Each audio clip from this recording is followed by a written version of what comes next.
Alors bonsoir, mon nom est Étienne Marcoux et je suis scripteur pigiste.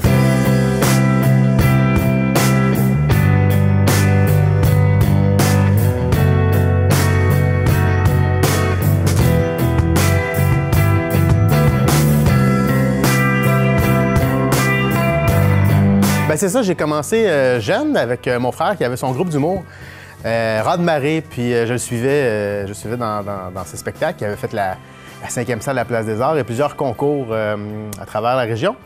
Et donc là, j'ai eu la piqûre en fait de la scène au départ, puis après ça, je suis allé à LPP, ici même, là où tout a commencé. À la télé-humour, dans le cadre du spectacle, LPP en spectacle, où j'ai commencé à écrire des numéros assez jeunes, secondaire 3.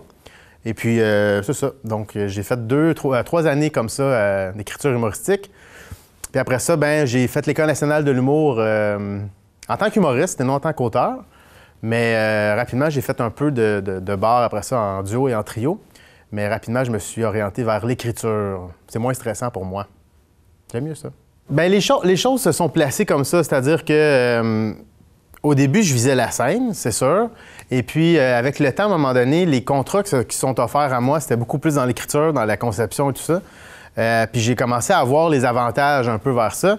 Et tranquillement, j'avais un peu moins de plaisir, peut-être moins le temps, mais moins de plaisir avec la scène. Et est arrivé en même temps l'improvisation que je faisais. Puis l'improvisation, c'est paresseux. Fait que tu sais, t'as pas besoin de te préparer, tu vas faire ton spectacle, tu t'en vas de Charles la visite. T'es nerveux 15 minutes avant, mais une fois que c'est parti, c'est parti. Fait que plus le temps a passé, je pense que meilleur je suis devenu comme scripteur, auteur. Et moins bon j'étais sur scène, puis moins, je prenais beaucoup moins mon pied. Fait que avec le temps, ça s'est fait un peu naturellement, je te dirais, en 3-4 ans. Puis beaucoup de mes contrats étaient à la télévision, qui est un rythme de travail rapide, ce qui te laisse pas beaucoup de temps pour travailler des choses pour la scène. Puis ça, c'est énormément de boulot, la scène. Fait qu'un numéro, tu vas le travailler pendant 1 an. En télévision, c'est, écoute, tu vas faire 70 numéros en 1 an. Fait que ce rythme-là m'a plu, je me suis adapté à ça, ce qui fait que avec le temps, je me suis orienté vers ça assez naturellement. Ah ben c'était une grosse expérience, puis je te dirais que je pense que je vois l'expérience que c'était encore plus après. Pendant, à cette époque-là, le programme humoriste, c'était 1 an. C'était 1 an rush, mais 1 an pareil. Et ben, en fait, on était dans un bain de créativité assez énorme, puis assez après que je le vois que ça a été vraiment, vraiment efficace. Puis on avait une gang, on était 15 humoristes et on était une gang qui s'est vraiment tenue. Je pense que c'est une année spéciale quand même parce que on a fait beaucoup de folie tout le monde ensemble. Puis il y a des années, puis c'est normal aussi, une certaine compétition entre les étudiants. Notre année, il n'y en avait vraiment pas. C'était vraiment très, très, très convivial, puis même, il y avait des belles dérapes humoristiques. C'était bien le fun. Fait qu'il y avait avec Philippe Laprise, avec Philippe Bound, qu'on a fait. Avec Philippe Bound, il y a beaucoup de folies qui nous viennent en tête, qui ne se racontent pas. Mais ouais, j'étais en duo, moi, avec Maxime Viau aussi, un bon ami à moi, puis ça a été. C'était le fun aussi de travailler en duo. Il y avait aussi Isabelle Ménard, qu'on connaît bien, qui était une des 2 ou 3 filles, 3 filles du programme. Et j'ai côtoyé Alexandre Barrette, évidemment, qui était là cette année-là. Fait qu'on on a vraiment eu une belle année. Mais c'était bien spécial. Et c'était tout le temps d'avoir des numéros, d'avoir des idées, d'avoir ça. Et ça, en fait, l'obligation de produire a été la meilleure école pour ce que je vis en ce moment dans le milieu professionnel. C'est vraiment ça. Puis au niveau des enseignants, il y avait François Havard en écriture qui était un peu rigoureux. Christian Bégin qui était là en éthique, Christian Vanasse en improvisation. Vraiment, on a eu vraiment des François Parenteau aussi en politique. Bref, ça a été une super belle année, une super belle cohorte, une méga expérience. Et je pense qu'on est une année où on est resté le plus en contact. On prend des nouvelles, tout le monde. On se croise beaucoup aussi dans les différents événements. Puis moi, je travaille en ce moment sur Amod Salvaille, puis on reçoit comme invité souvent des gens de ma cohorte. Fait que c'est bien le fun de se retrouver. Fait que c'était vraiment une top expérience. Coûte cher, mais une belle expérience. Yvon Deschamps pour le propos, pour le thème, je pense qu'il est le père de tout le monde au Québec. Sinon, Monty Python, évidemment, dans l'absurde, puis dans l'audace à la télé. Et je termine avec Seinfeld, dans la simplicité du gag, mais l'efficacité. Ben moi, je suis un grand fan de Charlie Chaplin. Fait que tous les films de Charlie Chaplin me hantent. Je les écoute souvent d'ailleurs. Sinon, dans les comédies, je suis un gars de drame, en fait. J'aime beaucoup mieux les drames. Fait que tout ce qui est Le Parrain, les films de Scorsese, beaucoup. Et puis là, j'ai l'air de... Tu sais, ça a l'air d'être un faux amateur de cinéma parce que tu dis ça. Mais c'est vrai que je l'aime beaucoup parce que j'aime les films de gangsters, en fait. J'aime bien les films de gangsters. Puis les drames. Quand un film... puis tout ce qui est de Charlie Kaufman aussi, le scénariste Charlie Kaufman. Il a fait Adaptation, Bing John Malkovich. Vraiment, Eternal Sunshine of a Spotless Mind. Tout ça, là, j'adore ça. Oui, j'aimerais ça écrire tranquillement aller vers la fiction. En fait, tester des choses. Par contre, jusqu'à date, il y a une chose que j'ai appris, c'est que j'ai pas eu à forcer les affaires. Je continue à faire mon boulot, puis à être ouvert. Puis je vais rester ouvert, mais j'aimerais ça m'aller écrire la fiction. Puis peut-être aussi m'impliquer dans l'écriture d'un show d'un humoriste. J'aimerais ça. Mais tranquillement, les choses vont arriver. J'espère. Il y a eu des contrats de scène. On a fait des bars et tout. Chez Maurice à Saint-Lazare. On avait pris à un moment donné un contrat où on faisait, puis j'étais en trio avec mon frère et Maxime Viau. On faisait une vidéo par semaine chez Maurice à Saint-Lazare pour les Jeudis de l'humour. Après ça, après les bars, moi, la première vraie audition que j'ai eue pour la télé, ça a été à Radio-Canada pour La Grosse Minute. C'est une émission jeunesse. Et puis, j'ai eu ce contrat-là. Donc, je faisais une chronique. En fait, j'ai fait 2 ans de chronique là-bas. Puis c'était comme un interprogramme entre les dessins animés. Et suite à ça, on m'a convoqué avec la réalisatrice, une recherchiste. On était 3 ou 4, en tout cas, à développer un projet qui s'est appelé après ça Pseudo Radio. Puis, donc, on a développé ça ensemble. Mais surtout, Nathalie Cornelier, la réalisatrice, qui a chapeauté le projet, puis qui a fait ça vraiment de façon plus que passionnée. Là. C'était son bébé à elle. Puis elle l'a mené pendant 6 ans, ce bébé-là. Fait que en fait, moi, j'ai été engagé après ça comme recherchiste pour commencer en télé. Après ça, j'écrivais un peu plus des chroniques à d'autres mondes. Puis après ça, j'écrivais mes propres chroniques, puis j'étais allé à l'écran. Et puis là, c'était parti. Au niveau télé, ça a parti là. Fait que l'École nationale m'avait référé pour cette audition-là, que j'ai obtenue finalement grâce à Nathalie Cornelier. Et après ça, les portes se sont un peu ouvertes. Puis j'ai été hyper chanceux parce que je me suis fait la main. J'ai compris comment ça marchait en télé à Radio-Canada, ce qui est quand même pas pire. Fait que j'ai fait 6 ans, total, en fait 8 ans à Radio-Canada. Fait que c'est là que tout a commencé. Fait que j'ai été vraiment privilégié. Hey, ça, c'était beau, hein? Ça, c'était le genre de mot là, que dans une entrevue, on entend peu au Québec. Voilà, et maintenant, on va aller voir le verdict de nos juges. Oh. Hey, sans face, Fred. Ils sont ben trop forts. Ouais, on aurait dû demander à Renaud de nous faire son numéro en premier. Ouais. Les Jeudis de l'humour, dans le fond, en fait, on s'est payé un trip. C'est-à-dire que, comme tu dis, on a créé nos propres conditions, c'est-à-dire une salle de spectacle où les gens sont pas chauds, ou sont pas sur l'adrénaline. Fait que les gens sont là pour voir un spectacle. Puis nous autres, on aimait beaucoup ce qui se faisait à Saturday Night Live ou les émissions à sketch américaines. Une émission à sketch américaine, ouais. Fait que nous autres, on s'est comme créé ça. Et en même temps, on invitait, puis encore là, ça revient à l'amitié ou en tout cas la collaboration, c'est qu'on invitait des gens, tu sais, les Philippe Laprise, Philippe Bande, Alexandre Barrette. À cette époque-là, il y avait... écoute, Louis-José était venu à ce moment-là. Il était très fort, mais pas aussi puissant qu'aujourd'hui, là, mais il était très fort. Martin Perizzolo qui venait souvent. On avait comme une gang avec Stéphane Fallu aussi, une gang qui venait souvent parce qu'on aimait ça collaborer ensemble. On se payait des numéros humoristiques communs où c'était, tu sais, il n'y avait pas le temps, eux autres, nécessairement d'apprendre les textes. Fait que c'était semi-improvisé, un peu croche, mais le trip que c'était hyper le fun. T'sais. Puis ça faisait des shows quand même. Je pense que le public voyait qu'il se passait de quoi, tu sais, la plupart du temps. Fait qu'on en faisait 1 ou 2 semaines, mais nous autres, on avait à écrire un show complet. Fait que c'était pas loin, en fait, déjà, de mon goût vers la télé. C'est-à-dire que t'écris un show, on le fait une fois au vidange, puis après ça, on passe à un autre, tu sais. Si on avait pris un show, qu'on l'avait travaillé pendant 1 an, ça aurait pu devenir quelque chose d'écœurant, tu sais, parce que après coup, il y avait des super bonnes choses qu'on sortait, mais il y avait des moyens, des moments très faibles, tu sais. Mais si on avait resserré les affaires, on aurait pu donner des shows rodés et tout. Mais là, on en créait un, on jetait, on passait à l'autre, on jetait, on passait à l'autre, avec des invités nouveaux à chaque fois. Fait que c'était un tour de force, mais ouais, on s'est vraiment créé des conditions de fun avec des gens qu'on aimait travailler avec. T'sais. Puis il y en a eu des fois qu'on a reçus, on savait pas trop, on n'avait jamais travaillé avec, puis finalement, c'était pas le fun. Fait qu'ils revenaient pas. Fait que si vous voulez voir c'est qui, allez voir sur Internet les vieux line-up, puis vous allez voir, celui qui revient pas, ben il était pas le fun. Et là, attention, parce que c'est un face-à-face. Alors, l'épreuve est celle-ci.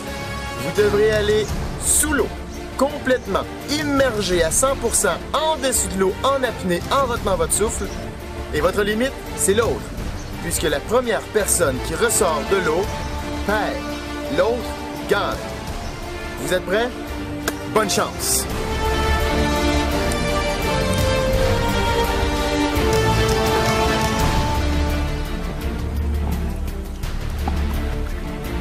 Dans 3, 2, 1, c'est un départ! Bien, c'était le début. Je suis monté haut, hein? C'était le début.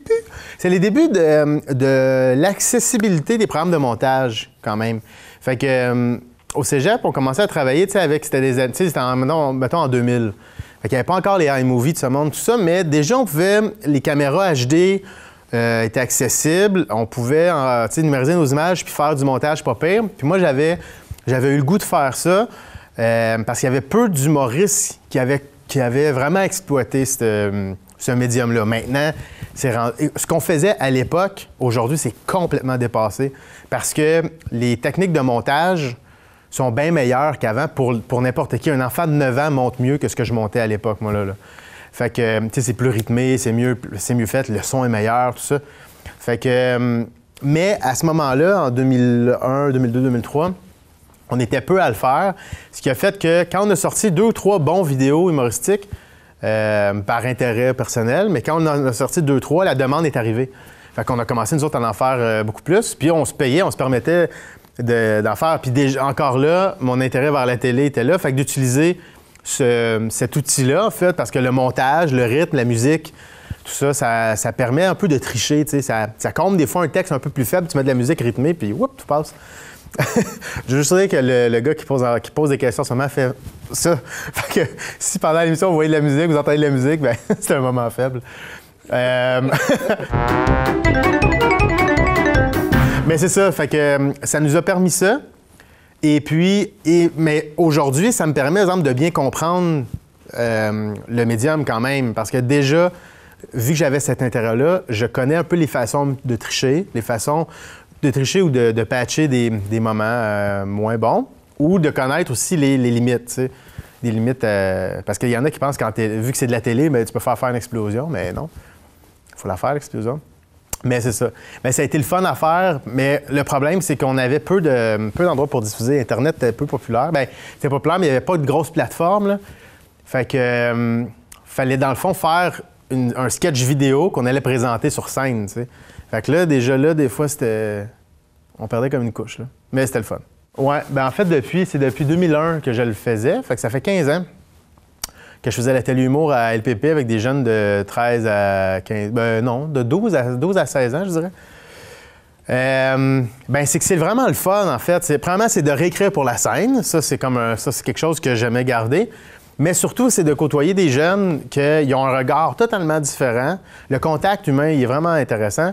Et ils le font par goût, par passion, puis à la limite, ils veulent voir c'est quoi la scène. Et c'est le fun de faire vivre ça, vraiment. Puis des fois, tu oublies, quand tu es dans le tourbillon, tu sais, puis des fois, tu t'envoies un tournage d'une émission ou tu t'envoies une répète, quoi que ce soit, puis vu que c'est dans le travail, on dirait parce que c'était à la mode de dire « Ah, il faut que j'aille travailler », tu sais, tu es comme dans ce mood-là, mais le fait d'être avec les jeunes qui, eux, ce bout-là, c'est leur dessert de la journée, c'est leur dessert de l'année à la limite, ça ramène à ce que c'est vraiment, tu sais, on est chanceux de travailler là-dedans. C'est pas toujours facile, il y a des moments difficiles, mais on est quand même chanceux de faire ça, tu sais. Fait que de travailler avec eux, ça ramène, je trouve, les 2 pieds sur terre. Et puis si t'as pas les 2 pieds sur terre, eux vont te les ramener assez vite. Mais ouais, puis c'est vraiment un contact le fun. Les adolescents, c'est dommage, ils ont souvent mauvaise presse. Un peu à tort, je trouve. Les adultes sont beaucoup plus tristes et pathétiques. Mais les adolescents sont assez vrais. Il n'y a pas de censure, il y a très peu de filtres. Puis si tu agis honnêtement avec eux autres, si tu es loyal, puis si tu es poli et correct, ils vont te le rendre directement. Puis ça, c'est quelque chose de, je trouve, assez inspirant. Ouais. Puis non, j'ai bien aimé ça. Puis c'est quelque chose là, que je commence un peu à me retirer parce que le temps manque, mais une chose est certaine, c'est une des premières choses que je vais prioriser si le temps revient, ça va être ça. Parce que vraiment, c'est vraiment quelque chose d'agréable à faire. Ça m'a aidé. Il y a des lignes que j'ai écrites pour LPP en spectacle, puis que je peux reprendre des fois, tu sais, parce qu'il y a des fois des gags, tu fais juste un petit peu modifier la chute ou un petit peu modifier la prémisse, puis whoop, t'as quelque chose. Il y a des fois des choses qu'on a écrites, puis on a écrit en gang, puis qui a marché devant leurs parents, puis qu'on peut reprendre, puis que ça se retrouve à la télé devant 300 000 personnes, puis ça marche. Fait que c'est le fun, ça. Pourquoi ils ont fait ça? Michel a acheté un rôti porc hier. Shit. Tu l'as pas caché. Ben non, j'y ai pas pensé. Maudite conne. Ouais, ben écrire pour la troupe de théâtre LPP, ça, c'est vraiment quelque chose de... C'est pour l'argent. Ça, on fait ça pour le cash. Non, en fait, ben ça, c'est...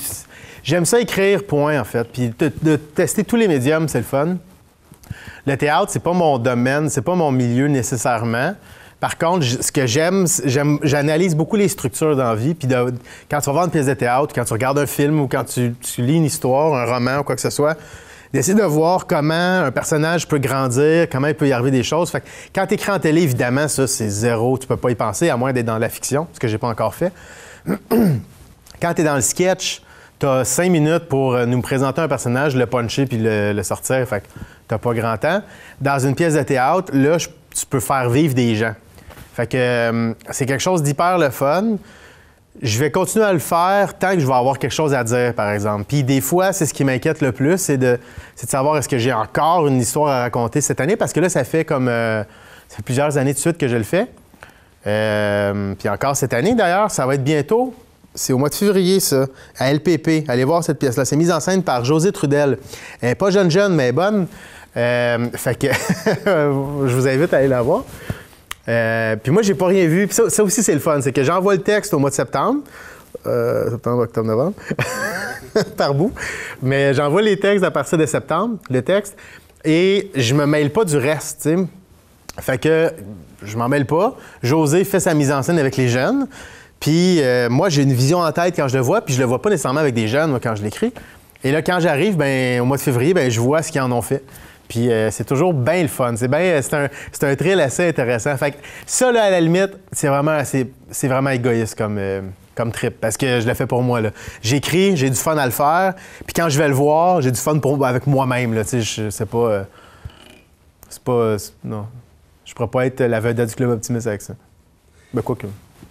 C'est pas grave, là. L'inspiration, elle arrive, mais je pense que ça devient une façon de penser. Fait que quand tu te promènes dans la rue, quand je me promène dans la rue, je me promène pas relax, rarement.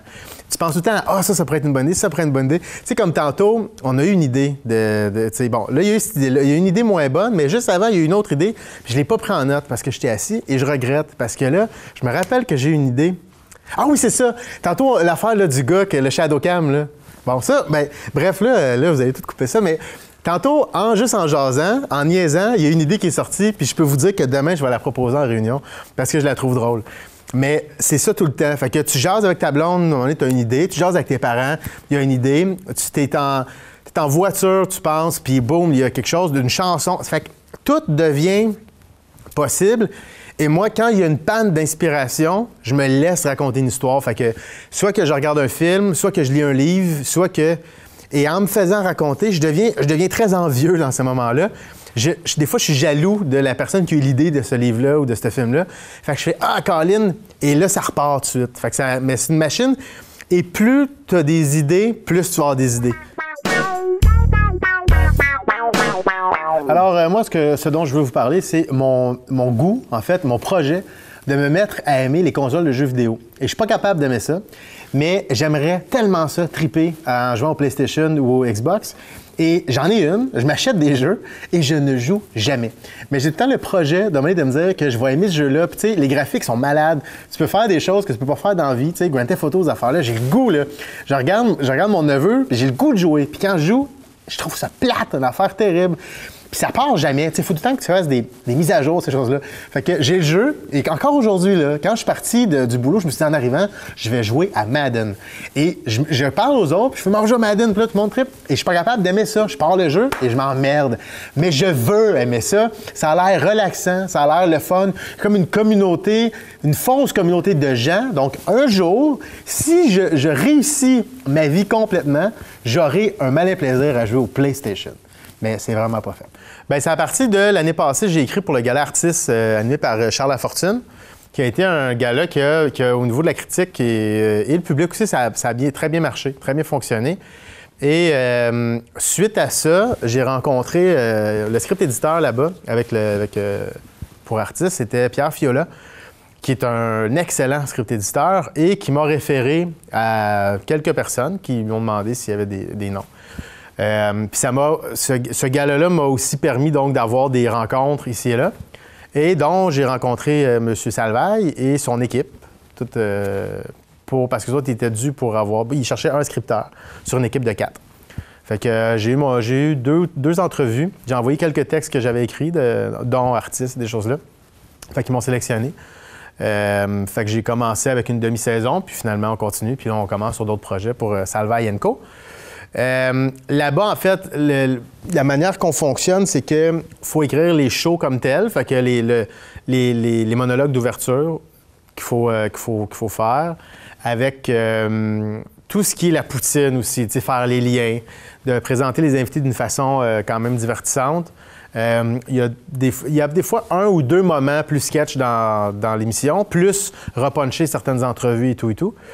Fait que ça, c'est le gros du travail. Et il y a aussi les topos, l'écriture des topos et des sketchs que lui va faire à l'extérieur.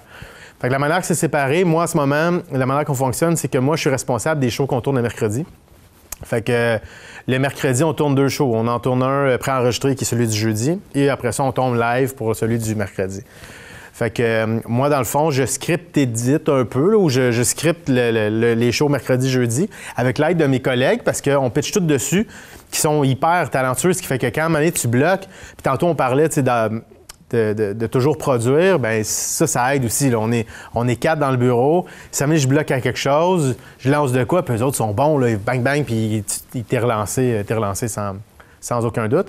Vu qu'on n'a pas tant de temps de tournage, puis tout ça, des fois, il faut qu'on commence à écrire, puis on n'a pas encore aucune confirmation. Là. Fait qu'on commence un topo, puis à un moment donné, on se fait dire, OK, bien finalement, lui, on le fait pas, partez-lui à la place. Fait qu'on repart. Fait qu'on produit énormément de matériel. Puis pendant ce temps-là, moi, les shows du mercredi, je les fais. Jean-François, mon collègue, lui, c'est les shows du lundi. Fait que moi, quand j'ai pas mes shows à moi, je commence les topos, je fais les topos avec les autres. Plus, on a des réunions d'idées pour des rassemblements avec tout le monde pour essayer de voir vers où les émissions peuvent aller, parce qu'il faut avoir de la variété, il faut créer quelque chose qui n'est pas l'habitude tout le temps. Il faut tout le temps casser le moule le plus possible. Fait que, puis le rythme de travail est assez freiné, il n'y a pas de pause. Il y a des gens qui sont attachés à leur gag, que quand ils l'écrivent, ils se disent « elle est bonne », puis elle est sûrement bonne. Puis quand elle sort croche, ils font « Colin, elle a été mal sortie » ou il aurait fallu la resserrer ou quoi que ce soit. Moi, je suis pas du tout attaché au gag, ce qui fait que quand on est en lecture puis que le gag sort mal, ça donne rien de s'acharner.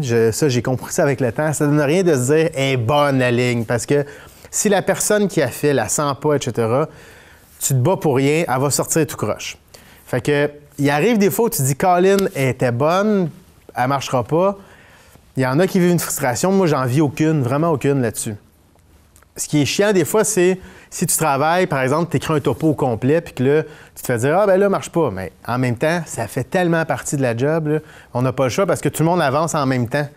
Fait que, tu sais, tout le monde défriche en même temps. Fait que c'est sûr que nous autres, il faut qu'on écrive pendant que les recherchistes essaient de booker tout ça.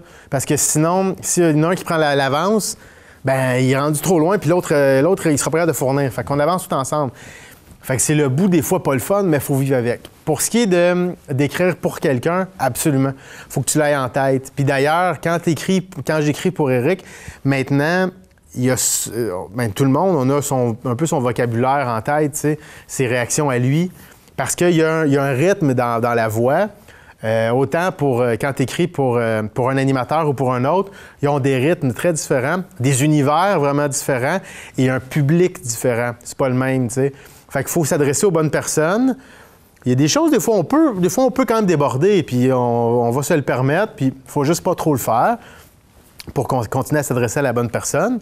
Mais il faut avoir en tête surtout le rythme de la personne puis son vocabulaire. Parce que des fois,